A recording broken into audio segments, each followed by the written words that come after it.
country's central bank floated the idea of dumping the greenback as the world's reserve currency, replacing it with an international currency. Thousands of people gathered to hear Barack Obama deliver key foreign policy speech on his current European tour. His vision for America's place in a new world order. Returning vets could be a risk to our nation. We've got to give them a stake in creating the kind of world order that I think all of us would like to see. And one of the ways it will drive the change is through global governance. I think the new world order is emerging.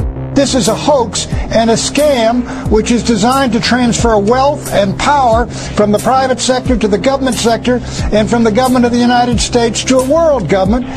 And those people who have been yelling, oh, the UN's going to take over global conspiracy government. theorists. They've been crazy, but now they're right. And who got the money?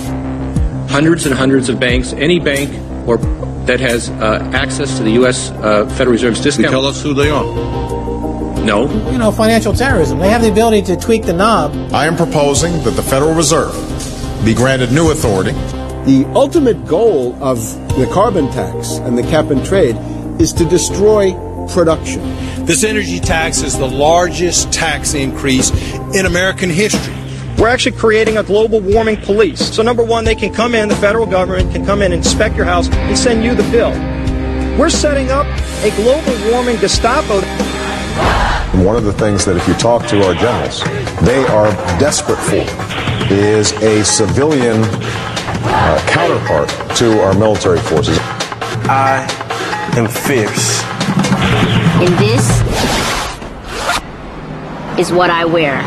Senator Barack Obama's presidential campaign is asking Missouri law enforcement to target anyone who lies or runs a misleading television ad. I've now been in 57 states. I think one left to go. The president, when he was in Europe last week, he met with the King of Saudi Arabia. He appeared to bow.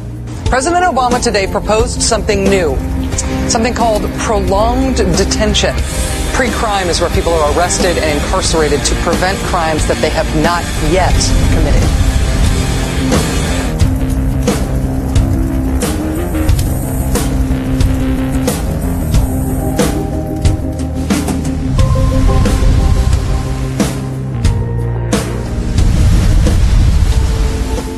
It's the World Wrestling Federation. It's the Washington Wrestling Federation. They put on this show that they're bitter rivalries, villains, and they really don't like each other. But behind closed doors, they buddy up for a drink and make deals.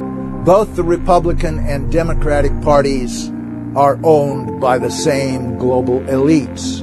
And on issues that matter to those global elites, they act as one.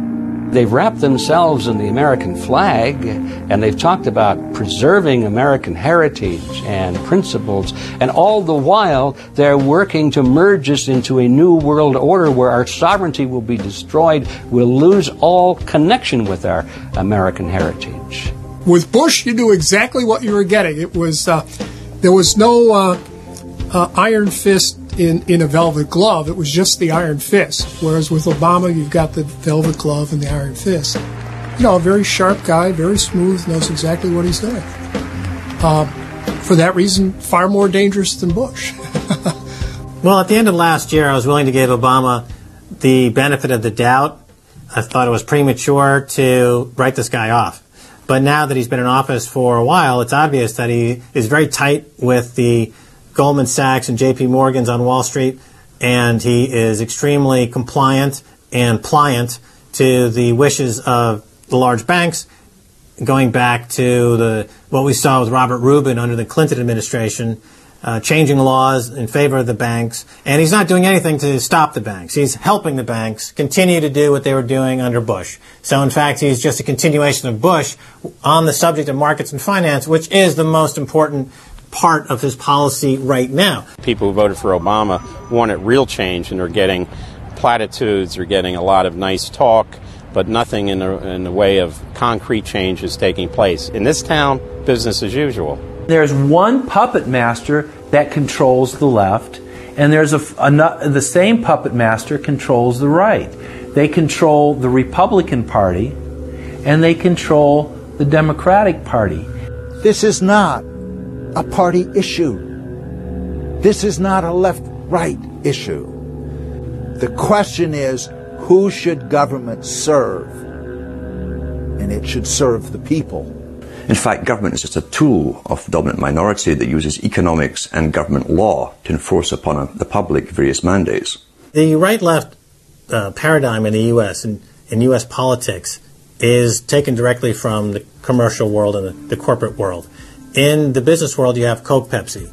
You have McDonald's, Burger King. You've got AT&T and Verizon. You've got duopolies. And a duopoly gives the illusion of there being some competition and some choice. And it looks a little bit better than a monopoly. So, for example, in Communist Russia, if they had Communist Russia Red and Communist Russia Chartreuse, there would have been the illusion of choice and something akin to democracy in Russia. But they simply said, forget it, we're just going to go with red. In the U.S., they have this left-right paradigm, which, unfortunately, it doesn't take them out of the hard, cold fact that there is no choice. There's no social justice. There's only one choice, which is to supply more rent to the rent seekers who have now taken the whole system hostage. We've seen the limitations on government whittled away.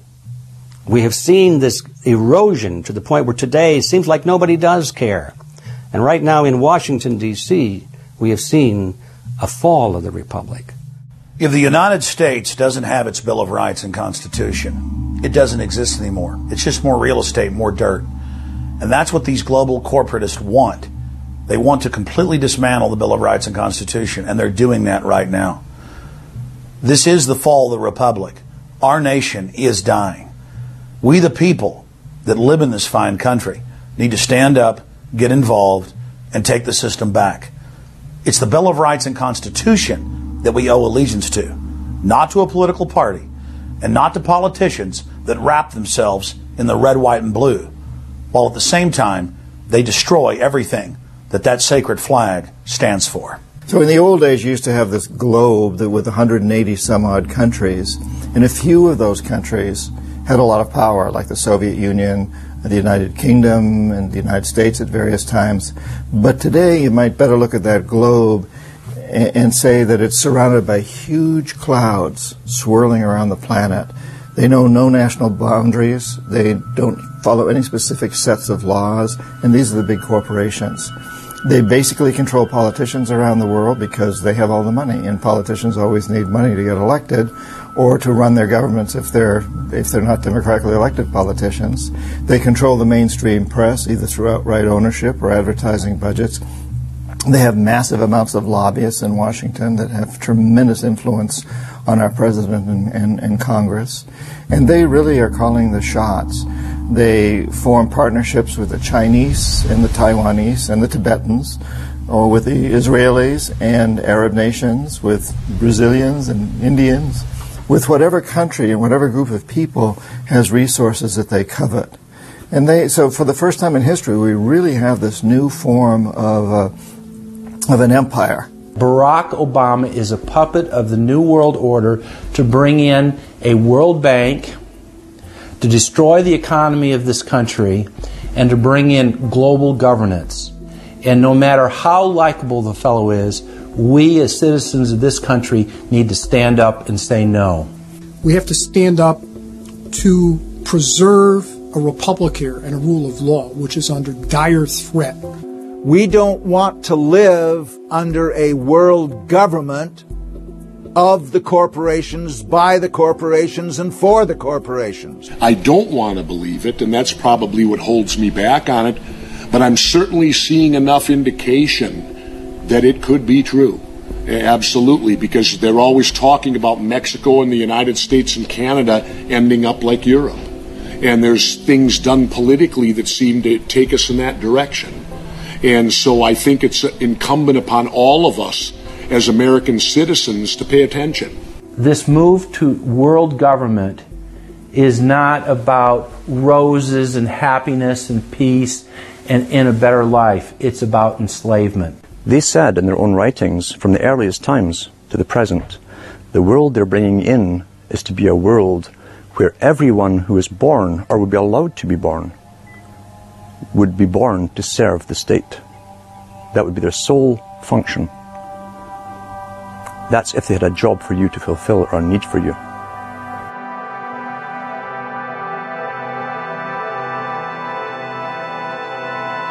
July 4th, 2009. Across the United States, citizens gathered to celebrate the Republic's founding 233 years before. Most people in the crowds were aware that America was going in the wrong direction, that things were changing for the worse. But few could grasp the sheer magnitude of corruption and looting running rampant like a disease through the heart of the nation. The engine of America's greatness is not just its liberties, but the people's willingness to fight to keep them.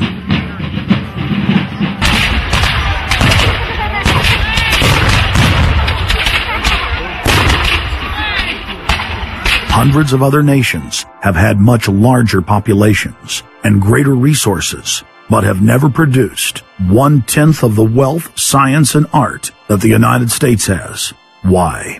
In America, you had an amazing situation because you had the founding fathers who figured out that they could deconstruct the monarchy in such a way and then reproduce it with the three primary branches of government in a way that would create checks and balances and separation of powers. So you could have room, therefore, for individuals to work within the context of a cooperative, which is a democratic system of government, but it would still have enough room for individuals to rise up and become profitable and self-sustaining and rich in the pursuit of happiness without becoming dictatorial. But unfortunately, over the years, since all of those separation of powers have been cut away, and all of the beautiful design by the founding fathers has been co-opted by one corporate entity, one corporate communist entity, you don't have that anymore. So what we have, we're back to where we were before the revolution. You have one monolithic state. For the first 100 years or so of the United States, after the 1700s, when we freed ourselves from British rule, no corporation was given a charter in the United States unless it served the public good. It had to prove that. And then its charter only lasted for 10 years, or sometimes as long as the project to build a bridge or a canal or something lasted. But it had to be up for review, and it could only get charters if it was shown that it was serving the public interest. That changed, primarily because John D. Rockefeller kind of bribed Delaware and New Jersey to begin with into accepting a different system where he said, listen, if I pay you lots of money in terms of taxes, etc., I want to be licensed and not have to serve the public good. I want to be able to get around that law. And state after state after state changed at that point. In the United States, our Constitution and Bill of Rights recognizes that individuals have innate freedoms that can never be taken away by any government. For the first time in history, the people were unbound to reach for their full potential, producing and outcompeting every other nation on earth. The rights of free speech, self-defense, private property, due process of law, and many others ignited a revolution in human development that threatened the despotic rule of monarchs and tyrants worldwide. But the corrupt elites had studied history. They knew that great